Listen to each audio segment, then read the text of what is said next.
Pilot will wait for your word to release the ROV. Pilot copies.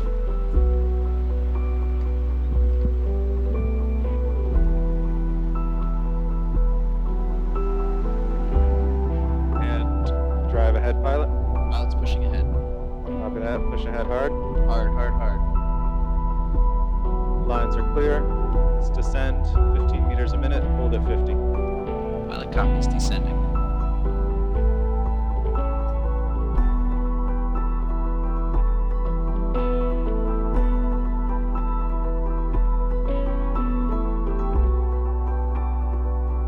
Nam roulennet d'or dija, bet ave gwelt, bet ave klevet. Pa diskener da fonzek fonz ar mor. Erie, ema ar vech kenta din disken. A setu breme ar bedel o tigor gezor din.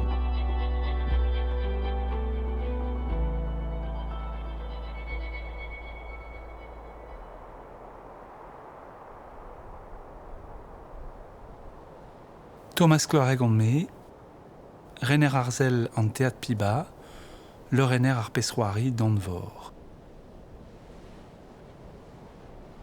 Da gentaou a be eskemou gant skantourien, intiz o deud gant ar pal, klas kozeal di var ben stad an en klaskou var an danvor, irio an deiz. C'hant o doa ye, klas tiz o tud an inke troet ouz ar skianchou.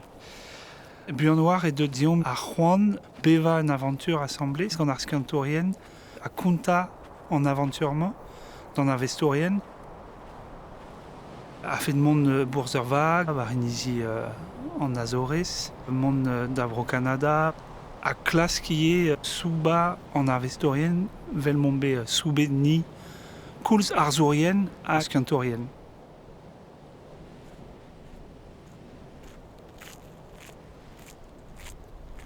Daou menegi e be kroget an aventur ze, ar geja gant skantourien Milbrudet e be ar skianchou war an danvor, Kim Juniper a José Sarrazin.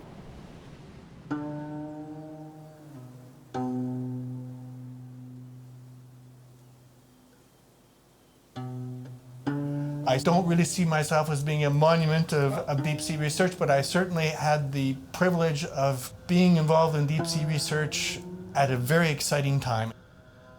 It was like a blank page, okay? We knew nothing. And this was an opportunity to be really creative and to come up with ideas to explain, even if they were stupid ideas. They were the first ideas, and most of my ideas were not stupid, okay? They actually, I still believe them. So Josie was one of my first PhD students in my lab in Montreal.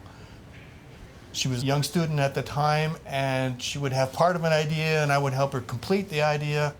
And she very quickly produced several scientific publications that ended up essentially changing the way that people look at how the dynamics of hydrothermal vents for the next 10 years.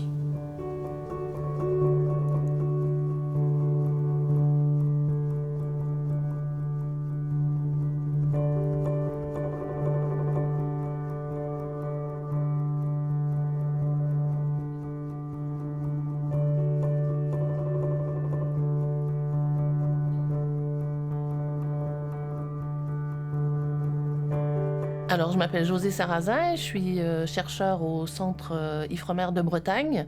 Je suis arrivée du Québec il y a 17 ans pour voir ce poste de chercheur en écologie benthique. Alors, l'écologie benthique, en fait, c'est de l'écologie marine, mais qui s'intéresse à la fraction de la faune qui s'appelle le benthos. Et le benthos, c'est les organismes qui vivent sur le fond marin, contrairement aux pélagos, qui sont les organismes qui vivent dans la colonne d'eau. Et puis moi, je travaille en plus sur le benthos profond, donc le benthos qui va vivre à plus de 1000 mètres de profondeur au niveau des sources hydrothermales qui sont ces espèces de geysers sous-marins qui jaillissent sur les dorsales océaniques. La vulgarisation scientifique, c'est quelque chose qui pour moi est important depuis très longtemps. J'ai la chance de travailler sur des environnements qui sont complètement uniques, mais qui ne sont pas accessibles. Et je me dis, la moindre des choses, en fait, c'est d'en parler au public. Et puis plus récemment, il y a d'autres préoccupations sur la protection de ces environnements qui sont menacés. Et là encore, je pense que le grand public, ça peut être important justement pour pouvoir nous aider à les protéger. Et c'est qu'avec la connaissance finalement qu'on va y arriver. Et donc, avec un collègue de l'Ifremer, cette fois-ci, j'ai lancé l'idée du théâtre. Arskianchou var an don vor, also arskianchou nevezoar, ne zeon ket efons ar mor ba oepel, dignan an terkant vloaz. Bez eus un dra de denustre hag frouezus bidon ni ar zourien, ar fet ve meneget gant ur bern skiantourien al zo labourad var an don vor, just a war, in bet awenet davad gant tud vel Jules Verne a Cousteau da skouer.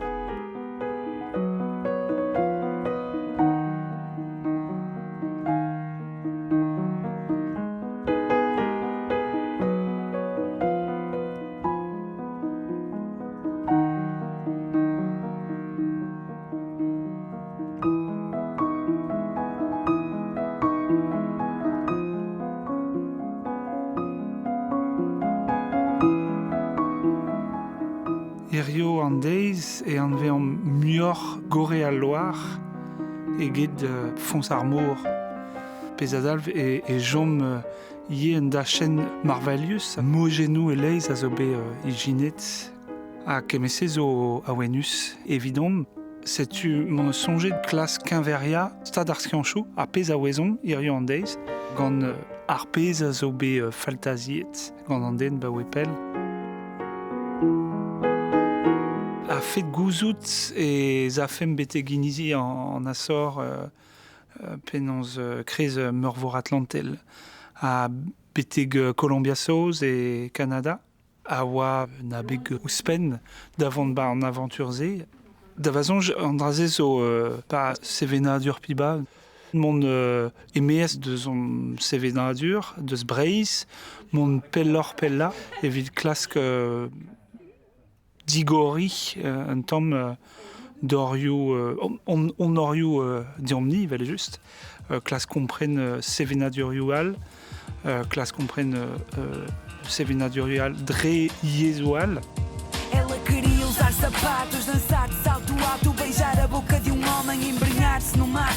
Queria perder as escamas e rasgar as barbatanas, até que pernas humanas lhe saíssem da carne. Poder conhecer o doce, o amargo e o ácido. Ali tudo era salgado, azulado e aquático. Partir o aquário, deixar de vez o Atlântico. E rogava por ajuda aos marinheiros com seu cântico.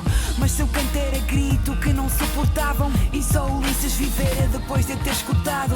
O seu canto era feitiço carpido como fado, que levava navios perdidos para outro lado.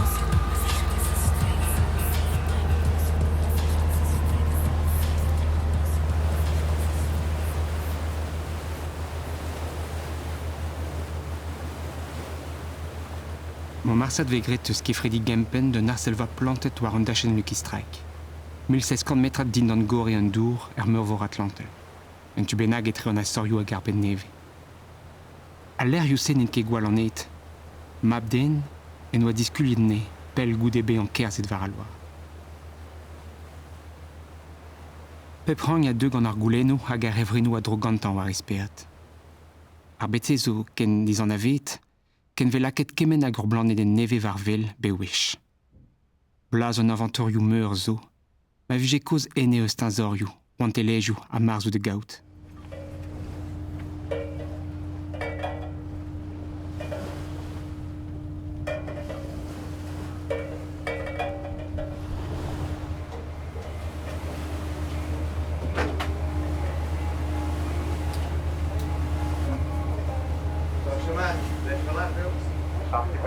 Archipelago, pourquoi pas le Windmill.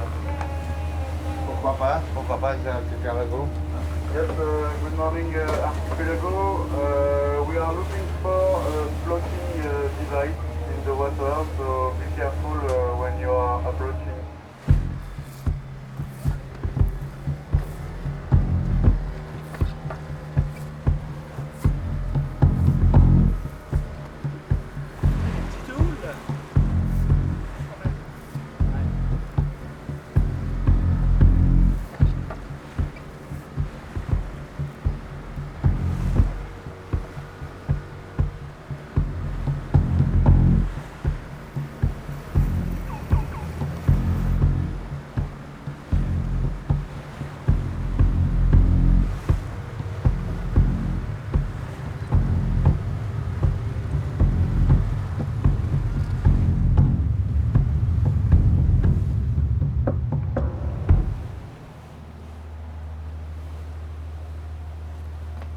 Pas d'en aventurement, David Val a obédi et car de scriva leorlestre, de glace discriva arpez o c'hoarvezet dion, mais d'arpez a zo c'hoarvezet deon, d'agenta, arpez neus komprenet diwar a skianchou, mais arpez neus bevet davad hag mesiad al fromou gant ezel dean, celle un arzour, celle ar skrivanier.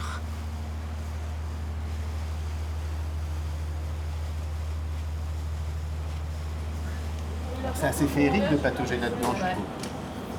Dans une faune qui normalement se trouve à 1,7 km sous nos pieds, je trouve. Voir un polychète, mais énorme, un polychète des géants des profondeurs. C'est un branqui. C'est juste un branqui polynoïde. Ça, c'est un ver à écailles qui vit dans les moules. En moule, ça va? Il manque les petites. J'ai fait trophique, j'ai fait repro, je vais faire écotox. Les amphipodes, par Et il exemple, me il y en a manque pas, par exemple. trophique, repro, écotox, condition, Bien, et hein. qui est là, je crois. Il est là. Et puis les petites moules, peut-être, David, tu peux les J'ai donner, pas de petite moule encore. Ah, celui-là.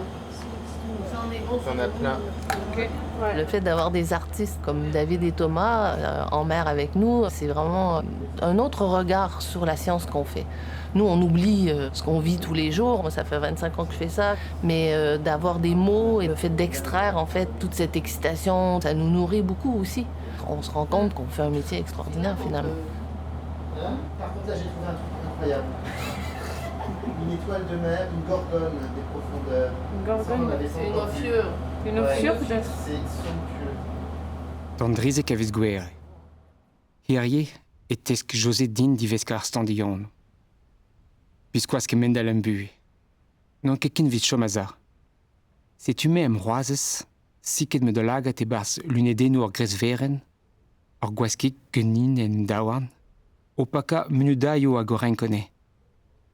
Bars ar goupenik, un tamm gwelez en zu. Basele ar outig an un dolagat ep ken, a de devin dre ar fereno kreski, ar bedik burzudus, e bars an nebeut millilitrajo, zo ar morat boudou beo di hartos oz reso. Biskoaz souez usor, an engrouezik se, a ya emez trinkenou liesert a skolpenou piret da ma laorot. Stras. Stras. Red vichelakad an drazet da lugarni. Stras. Na landet an an vor. Something seemed to draw me away, to make me search for, I didn't know what.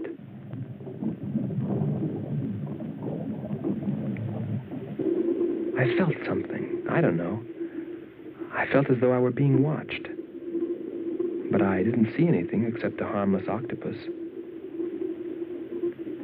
Yet, still feeling a strange presence, I went on.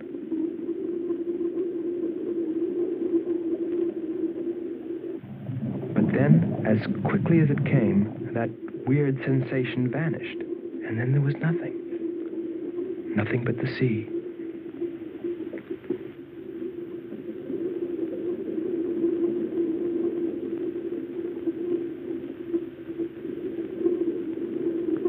And I found nothing, except a rock that I liked for its shape, and that could serve as a specimen for the geologists.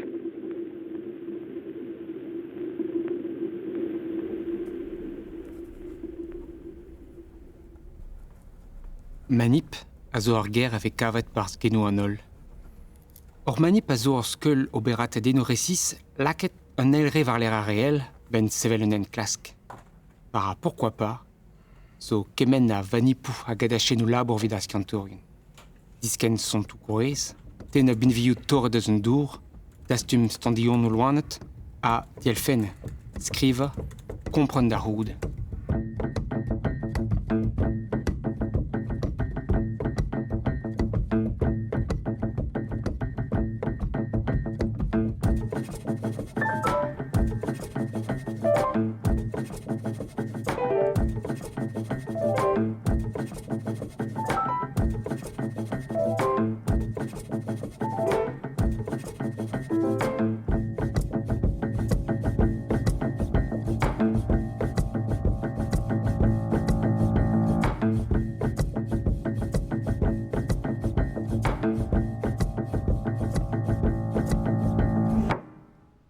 Pranta de verkan ar manip, zor pranta delicadi. Disken Victor Piladour, appelle urzianin de sgoriandou.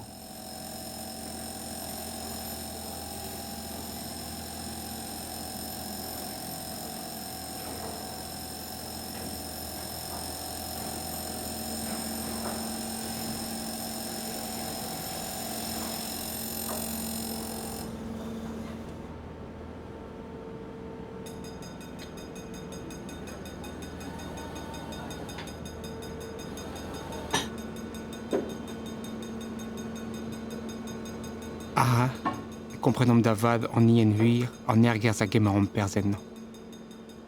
Rage Davad orbed en tueneb dom hang, appel dres gondvor de zouzim, a rankom sudi a sanset. Neket nago c'hoat, nago nenezen, nago revandir neve a relfem tol om zroad warno, mais de nel bet kazimen. Et l'air a rel tremen ar mekanik web ken, a kouzlart, ken diez davon e barz enno, ken ero da zonjel dim e kentor orve a jen negor, vid on gerzad en jungle. Amme, gavon, de stu fin ar bet an eid. E barz o sort etre daou, roasent, on takad dreiz. Amme, muior vid ba force pe sort l'air, et te ar gore devean ar ouezon nars, an dermen. Santet mad eve etis parti daou ved. An ar gore a gaia da get, tamm a tammik, gai noaz. A ne jom ken met un oab de zout. A gagnon an derioù, a ve om rediet gantan. Ni. E ve la denerien, de chinch, on monen dro. Don om unis an ar mekanik, don om robotize. Disken a rion, d'an negor.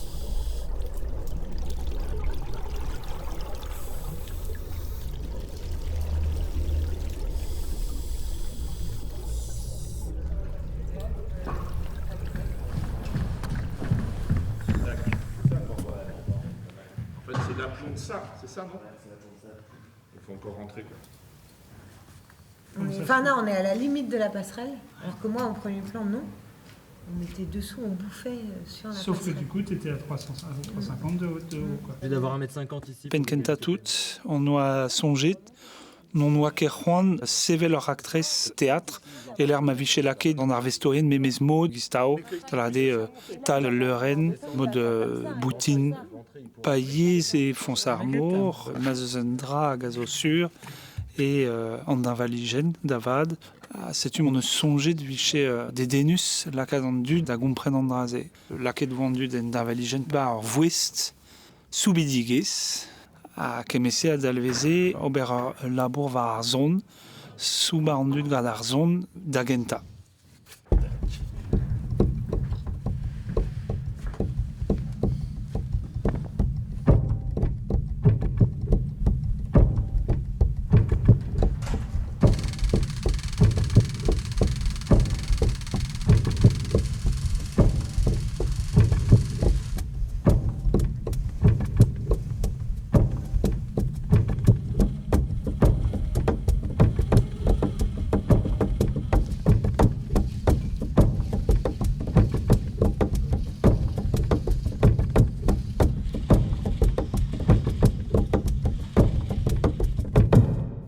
Hag e gistao etet pibar on eus klasket ie konta un istor war mod lieziezik. Vid be ar resisor ar vechman vo an dud a kipet gant un tokarn an ar vestour no ar choaz d'ober deus da gen o c'hoant eulia an aventur e brezhonek pe e galeg. Deus da gen c'hellfem lachar gouleier mar plij?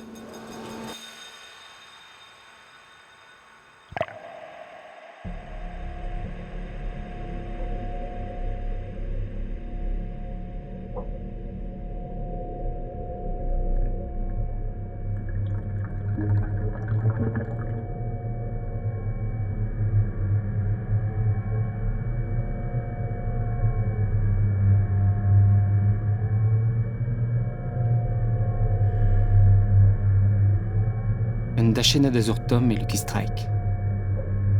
Ur kilometre de karez e houme.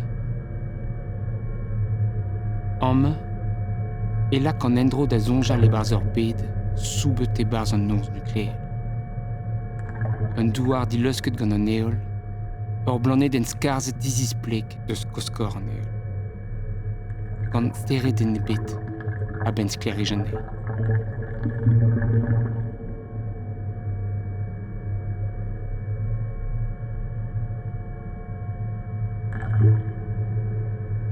Dos dom bean e barz an dour, e velom moget memestra. Tireiz kren. Koumoulen o du. Kroet e veon diwar strinkadou pistrius a beo, tu feut gant jiminal ou raz, ostumou tort.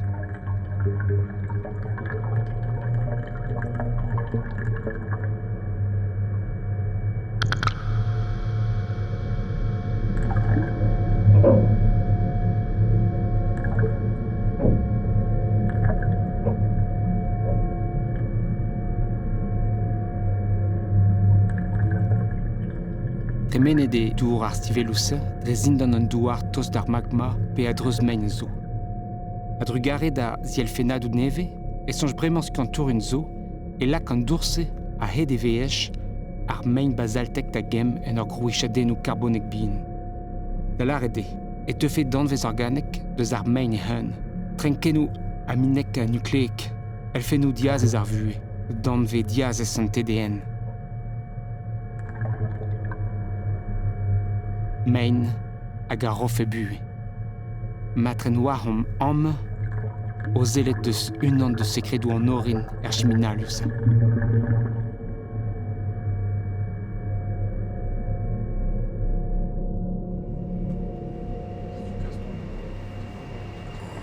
après, pour rentrer les moules, je vais galérer. Ouais, je l'ai.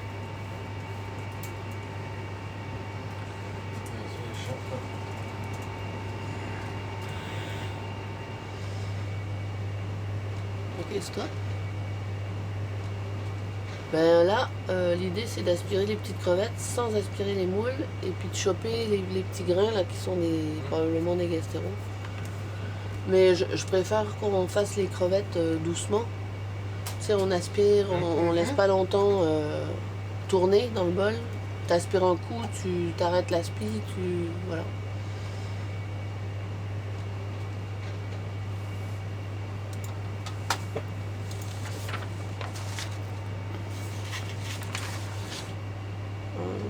On va aspirer encore un petit peu, vraiment une petite shot là sur la droite là. Et après on arrête.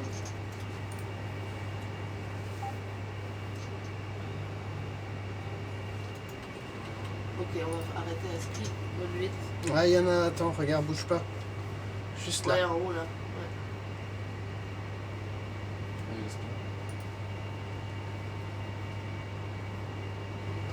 On arrête à ski, bonne vite, on se met en pioche. Passerelle de PC. Oui, j'écoute. Ouais, est-ce que tu peux faire route au 115 pour 160 mètres, s'il te plaît? Ouais, 115, 160 mètres. Ouais, je te remercie.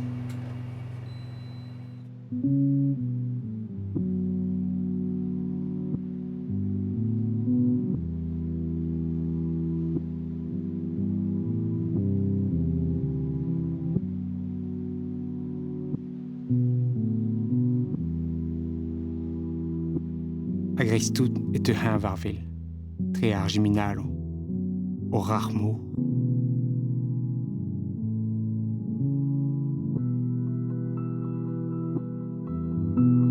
Or pez bouemus deus an donderio, hag a zeblant kat joa deus Victor. Je marad ar c'hoaien e tro vardroioù, e touez e hor jaleno.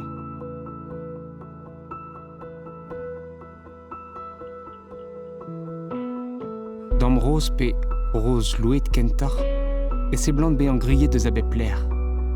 El Frankenstein en tamek bin.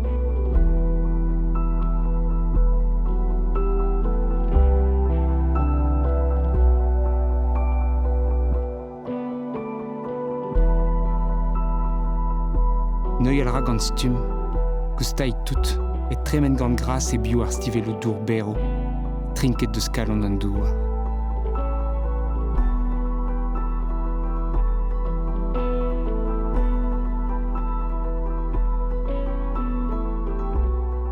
Au vent var bourzar pourquoi pas, meus komprenet ar chans vraz, et moi ben ar, anom zen tout ket ma.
ship is cracking.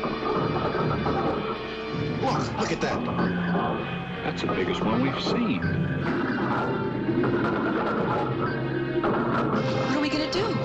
I'm gonna activate the force field, try to shake him off.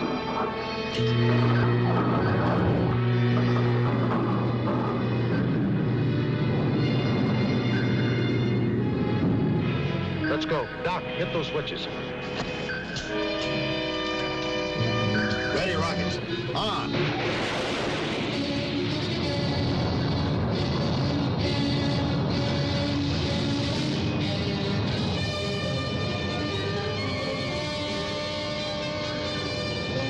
We're through.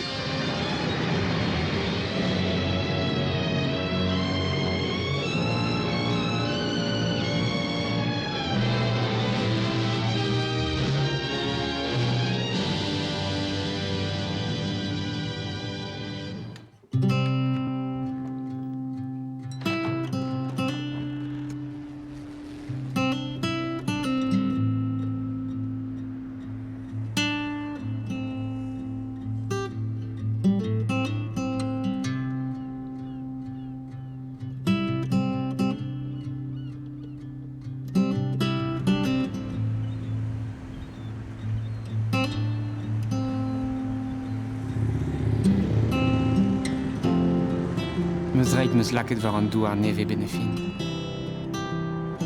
Pemkant pemplav ar nugen gout de Christophe Colomb tampedant. Perak don arme. Fei, a vez da eneien Vancouver, zo ar gein ein al, vegret keinen Juan de Fuca de Zouti. Ur pez rouedet so bestalget en. A drugaret din, et ur bern mesulou beteg ar gore, ma labor José Sarrazin warne.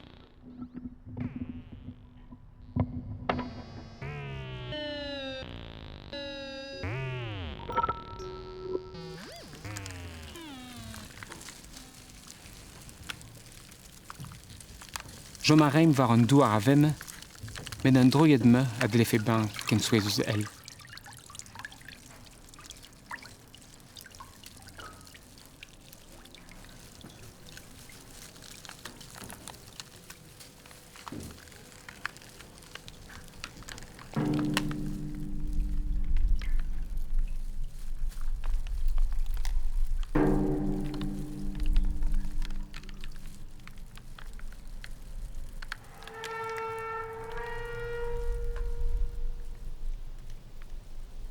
E krez ar meurvour e oa glas partout, glas pain. E kreer vel an traoù hag e pev ar avel.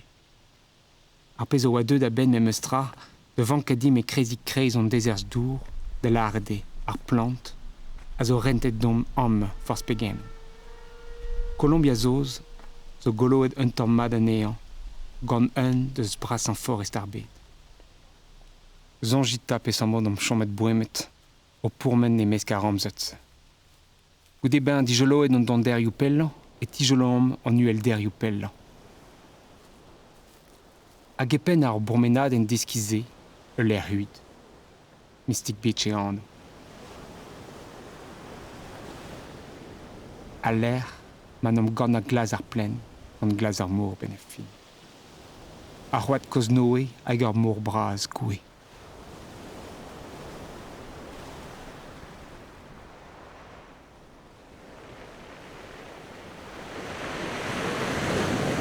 Biskoaz kemendel.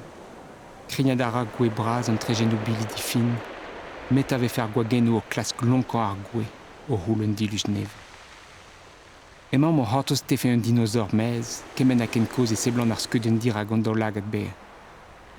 Emañ ba kre Jurassic Park. O treuji ar c'hoat, on met var gilen amzer, eb gout daretim. L'idée de la résidence au Canada, évidemment, c'est mes origines, hein, puisque je suis québécoise. Et puis, scientifiquement, je suis toujours impliquée là-bas. Je travaille sur un module d'observation biologique qui est installé au fond de l'océan Pacifique sur l'observatoire de Ocean Networks Canada. Et il se trouve que le directeur scientifique de Ocean Networks Canada est aussi mon ancien directeur de thèse. Donc tout ça fait que, voilà, pour moi, cette résidence au Canada était remplie d'émotions et voilà, un retour aux sources dans tous les sens du terme, quoi. Et est-ce que l'heure à laquelle tu filmes dans les fonds sous-marins, ça a peu d'importance en fait, parce que c'est... Et en fait, on est en train de se rendre compte que... la lumière, en fait, fait quelque chose. Non, pas la le jour, lumière, mais la nuit. les marées. Ah, les marées. Donc, il y a... On savait pas, en fait, qu'il y a que... des courants marins, alors? Oui, c'est ça. Mais en fait, les marées influencent via les courants, en fait. D'accord. C'est les courants qui vont changer des choses. Mais après, on ne comprend pas encore qu'est-ce que ça change. On sait que les marées influencent les courants et que les courants vont influencer quelque chose qui influence la faune.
Ma'anno eo, Charlotte. Ma'anno eo, Charlotte.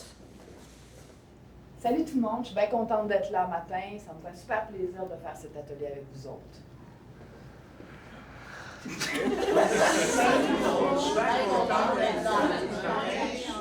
Pas urzizun benag, on eus klasket de oza ur workshop vel ma vel avaret. Gant skiantourien, studiarien ie, vid gelet digas neo babed ar kroui ie. Da velet petra adalf skriva un dra vich barzoniel evit kozeal deus ar skianchou. C'hoari assemblez war Leuren, evit kozeal deus an donvor, un dra benag a viche etre ur prantat skiantel hag ur prantat kroui.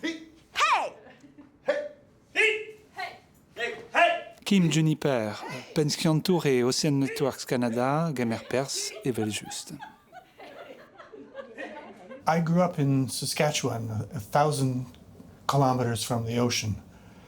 But my family did a lot of fishing, recreational fishing, and I always had this connection to water. In that case, it was fresh water.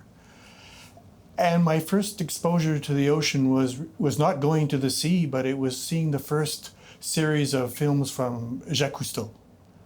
And that got me hooked. I put together my interest in water with the scientific interest that Cousteau was communicating in his films, and I decided at a very young age that this is what I wanted to do, marine science.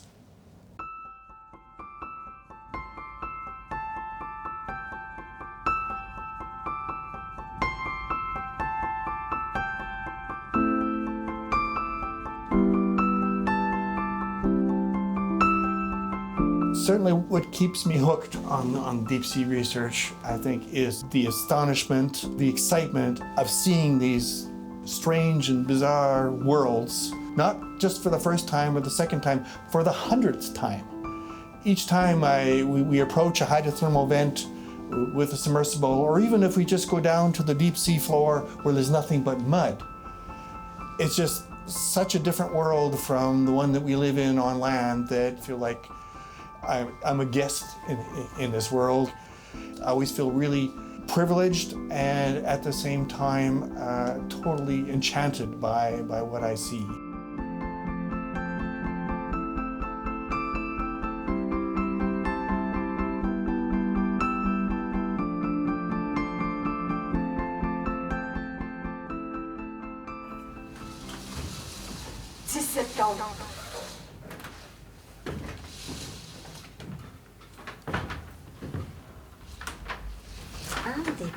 Andes Argentum uribe laburu tva.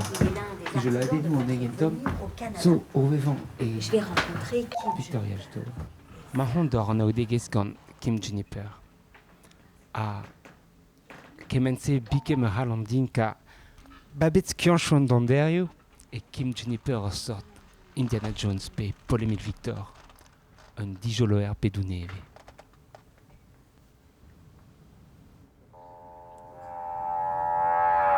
So even though I love what I'm doing and I'm excited every time I go to sea, at some point it becomes a little bit routine and blasé, and you're pushing, training grad students, writing papers, etc. And you tend to lose that edge of excitement sometimes. And for me, I get it back through communication exercises, going outside of my scientific world and getting involved in science art collaborations.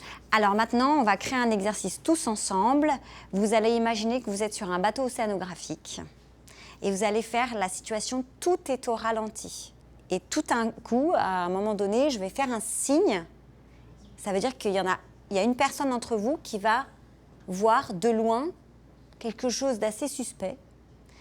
Et au fur et à mesure, vous allez découvrir que c'est un énorme monstre marin qui arrive sur vous. Certainly, when we first started doing these theatrical warm-up exercises, my first reaction is, oh, maybe I'll go back to my office. I'm not sure I want to do this. But 10 minutes in, I was completely taken over by the experience.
behind! Get behind!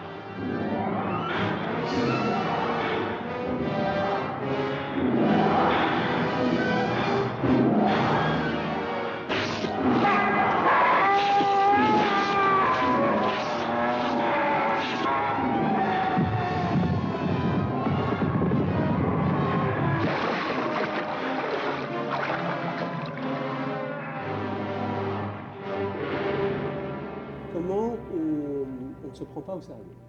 Ça, c'est important. Dandrizek avis Gwengol. Il faut nous trouver du... Labor en neun ar studierien, ar skanturien, hag an ar zorien assembles. Skrivet neun oz esteno a difen en ne.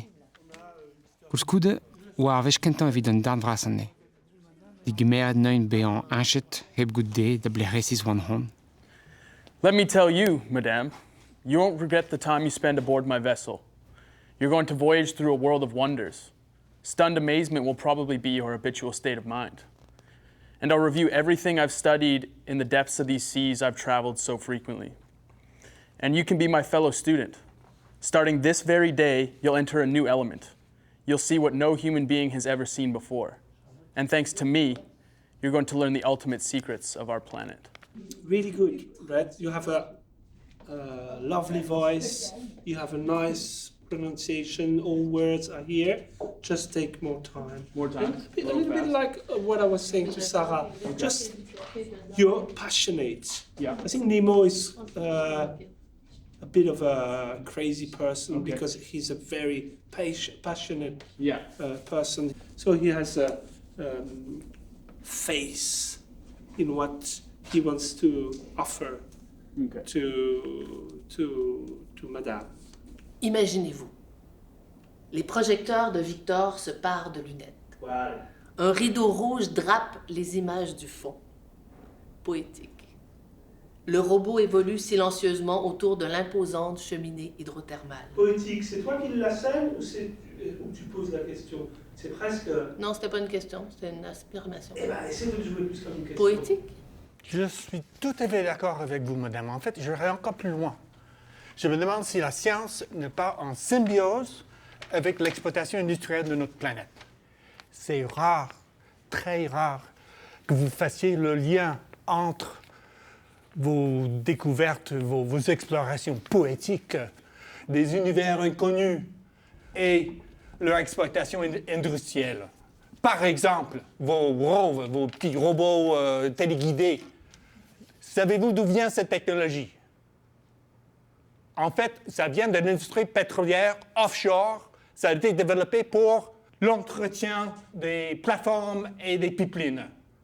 Autrement dit, les scientifiques découvrent de nouvelles ressources en se servant des technologies développées pour l'exploitation des ressources marines. Et en le faisant, vous ouvrez la porte sur une nouvelle phase d'exploitation de la planète, de viol de nos ressources. Et là, peut-être que tu peux le courir après. Hein. OK, juste pour la fin. Et en le faisant, vous ouvrez la porte sur une nouvelle phase d'exploitation, de viol de notre planète. Ah oui, là, ça marche.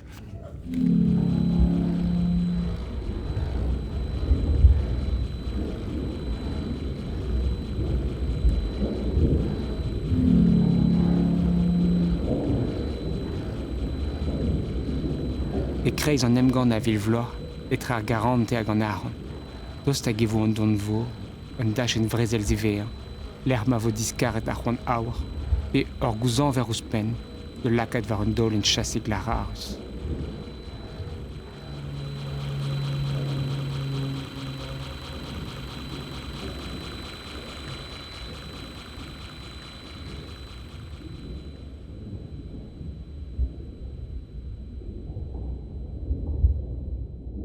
Sankar vo en esperet hag en egal.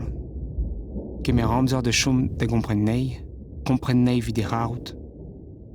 Setu ar pez ar elfet talveo d'ar skianchoudim. Ur mod da vevan e teufen da vean kemen hag ur wizigez. Un tamm prederouriez ma karet. Hag ar elfet kemman an dar an prejoù gant an trao hag an dut. il m'avait fait gré une alliance neve. Niso a Hannom, Arpez et a réallié. Puzo a Hannom, Peguir, zo deux a réallié.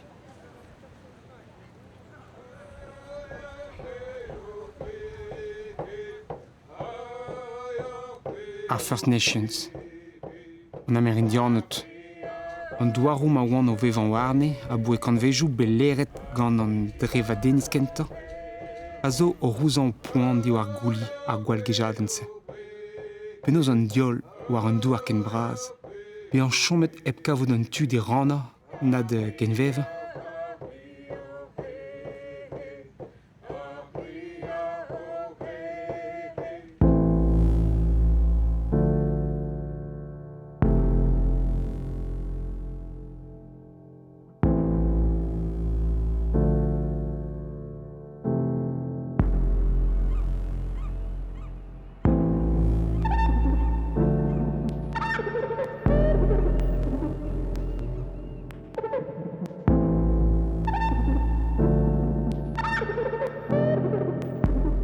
Tassan devean ouz ur beech. An endrouioù mor don a zo un difi d'ar gwestet da chinj pen d'ar vaz en ur fesson da vont gant ur vouldouar hag an en dut.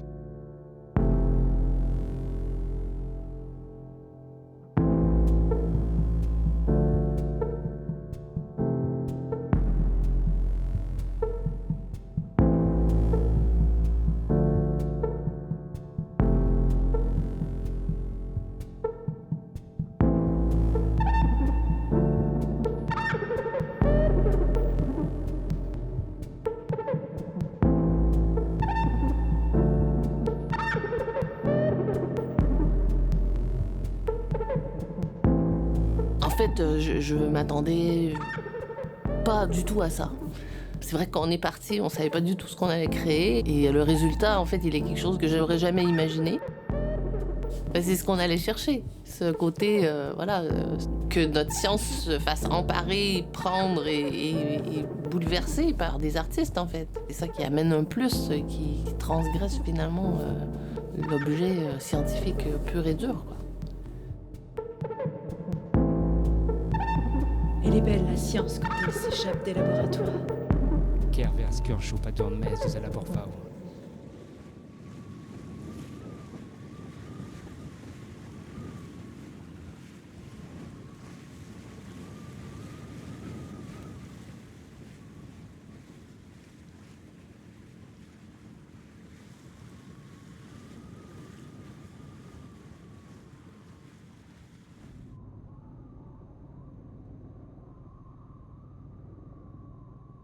Kementra be gwelet pe beve gagnam, deus ar mor vor Atlantel da Canada, assez blant be ar lion met on elre gant a réel. A mi or c'hoaz evit pez a zonger. Pa ve kontet deus endroioù don, zonger ba fons ar mor vel just. Me, ouz pen vit zezo. Tre ma tre son un ars, diskouion don, zo deus ur bet vrank or c'hoaz. Tre de kompren ar ger don, evel du hon. Kemen tachen pelduim zo don, deon a degez hag loskelntez a zo tachen o don ie. Don evel hars. Fin. Neus force peter halfe beer. Neus force pesor stum halfe tapout. Gant ma chom fe geat deus klerigen ar bet an eet. Na c'hwi. Splujan garfa.